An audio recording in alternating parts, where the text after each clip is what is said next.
Good morning, student of 10th class. Today we are going to start chapter number 9, example number 6, which is based on angle of depression. The angle of depression of the top and the bottom of an 8-meter tall building from the top of a multi-storied building are 30 degree and 45 degree respectively. Figure draw करते हैं statement के according. सबसे पहले उसने क्या बोला है, angle of depression of the top and the bottom of an eight metre tall building. एक 8-मीटर टॉल बिल्डिंग की बात कर रहा है. ए एंड बी, ये मेरे पास 8-मीटर टॉल बिल्डिंग है. इसके टॉप एंड बॉटम से बात कर रहा है वो एंगल ऑफ डिप्रेशन की. फ्रॉम द, कहां से बात कर रहा है, from the top of a multi storied building. एक मल्टी स्टोरेड बिल्डिंग है, उस बिल्डिंग का नेम मैंने लिया सी डी. इसके टॉप से 8-मीटर टॉल बिल्डिंग के टॉप तक एंगल ऑफ डिप्रेशन मुझे दे रहा है 30 डिग्री.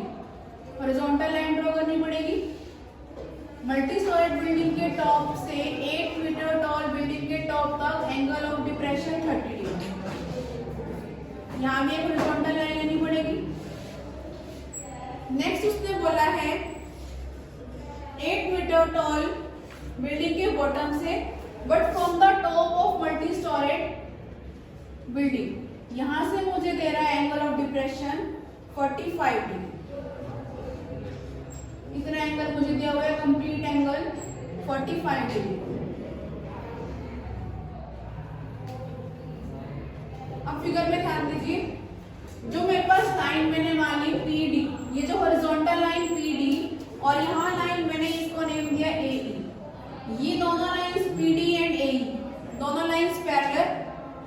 अगर मैं लूं ए डी को as a transversal, A D as a transversal, तो ये वाला जो मेरे पास एंगल है, angle P A, sorry angle P D B, complete angle 45 degree is equals to angle D B C is equals to angle 45 degree. Because transversal की तरह work कर रहा है दोनों पैरेलल लाइंस के बीच में बीडी.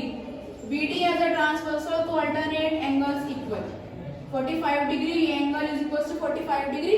सिमिलरली एंगल 30 डिग्री, जो मेरे पास ये एंगल है P D A, is equals to angle D A E. ये भी क्या हो जाएंगे अल्टरनेट एंगल्स. इसको मैं कितना लिख सकती हूँ, 30 डिग्री. एंगल ऑफ डिप्रेशन जो यहाँ बन रहा था 30, वो मेरे पास यहाँ ए ई साइड के ऊपर भी कितना हो गया है, 30 डिग्री. अब मुझे फाइंड क्या करना है, नेक्स्ट देखिए, find the height of a multi storied building. Multi storied building की हाइट सी डी फाइंड करनी है और distance between the two buildings. जो दो बिल्डिंग दी हुई थी, building A B and building C D, इन दोनों के बीच की डिस्टेंस. इट मीन्स मुझे B C and C D find करना है. Find height of multi-storied building.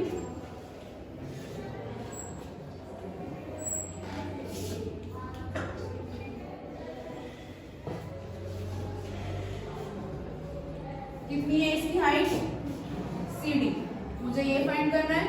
और साथ में distance between two buildings, distance between two buildings, that is BC. BC मुझे फाइंड करनी है. अब जो दो साइड्स मुझे फाइंड करनी है वो कौन कौन से ट्रायंगल में बन रही है. पहले मैं देखूं साइड CD. साइड CD के लिए मुझे पूरा ट्रायंगल BCD, ये पूरा ट्रायंगल लेना पड़ेगा. In triangle BCD, in triangle BCD कौन सा एंगल बन रहा है, 45 डिग्री. रूल अप्लाई करेंगे, P by B, DC by BC, DC by BC is equals to tangent 45 degree.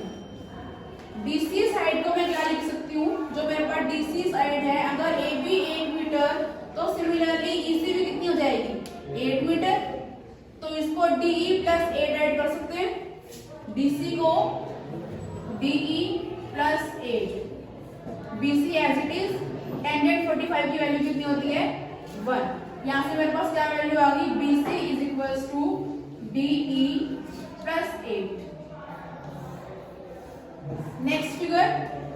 अब कौन सी साइड मुझे फाइंड करनी है?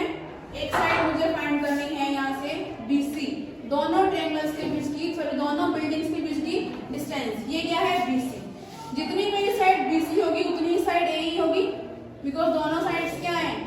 पैरेलल, तो दोनों इक्वल होंगी। AE जितनी मेरे पास आएगी उतनी ही BC है, तो दोनों की डिस्टेंस निकालने के लिए मैं AE निकाल सकती हूँ।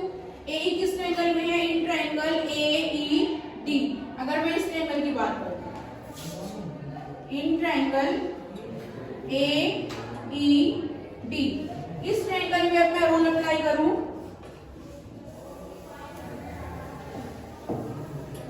तो क्या हो जाएगा? P by B, DE by AE, DE by AE is equals to tangent 30 degree।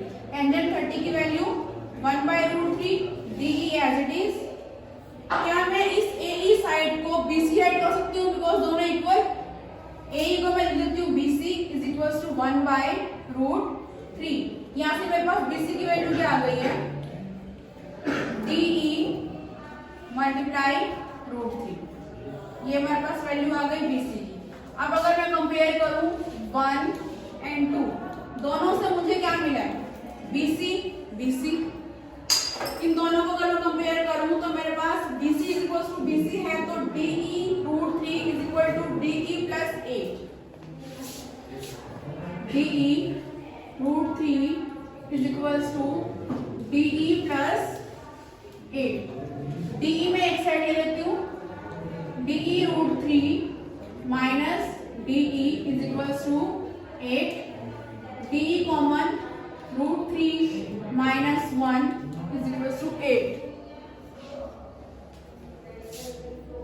DE is equals to 8 by √3 minus 1। अब रेशनलाइज करना पड़ेगा, बिकॉज डिनोमिनेटर में मेरे पास क्या है? √3 minus 1। इसको सोल्व करने के लिए रेशनलाइज करते हैं। DE is equals to 8 by √3 minus 1 multiply √3 plus 1 divide by √3 plus 1। 8 multiply √3 plus 1। यहाँ मेरे पास a minus b, a plus b identity बन रही है। √3 का स्क्वायर क्या हो जाएगा? 3 माइनस 1 का square 1। 8 divide by √3 plus 1 and यहाँ क्या हो गया? 3 minus 1 2, कैंसल 4।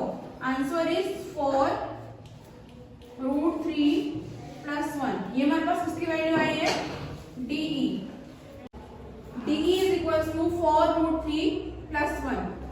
तो यहाँ पर मेरे पास DE की वैल्यू आ गई 4 √3 plus 1। ये मेरे पास साइड DE आई है एंड साइड EC मेरे पास कितनी थी? 8 सेंटीमीटर। बट मुझे फाइंड क्या करना था? यहाँ से फाइंड मुझे करना है पूरी साइड CD, जो मेरे पास क्या है? Height of multi storied building. तो CD फाइंड करने के लिए मुझे क्या करना पड़ेगा? DE plus EC। DE की वैल्यू क्या है? 4 √3 plus 1। इसके साथ क्या ऐड करना है? Plus 8 EC। अगर मैं इन दोनों में से 4 कॉमन लूं, 4 कॉमन, तो यहाँ क्या बच गया मेरे पास? √3 plus 1। यहाँ से 4 कॉमन, 4 मल्टीप्लाई टू 8, तो क्या बच जाएगा? ओनली 2। 4 √3 plus 3। ये मेरे पास क्या आई है? Height of multi storied building. उसके बाद मुझे क्या फाइंड करना था? BC। BC क्या है? Distance between two buildings. इस स्टेप में ध्यान दीजिए, DC by BC is equals to tangent 45। tangent 45 की value 1, DC by BC tangent 45 1। तो यहाँ से जो DC की वैल्यू है इज इक्वल टू BC हो गई। जितनी मेरे पास height of multi storied building आई है उतनी ही दोनों बिल्डिंग्स के बीच में क्या है? डिस्टेंस। सिमिलरली BC मेरे पास क्या हो जाएगी? 4 √3 plus 3 मीटर। Thank you.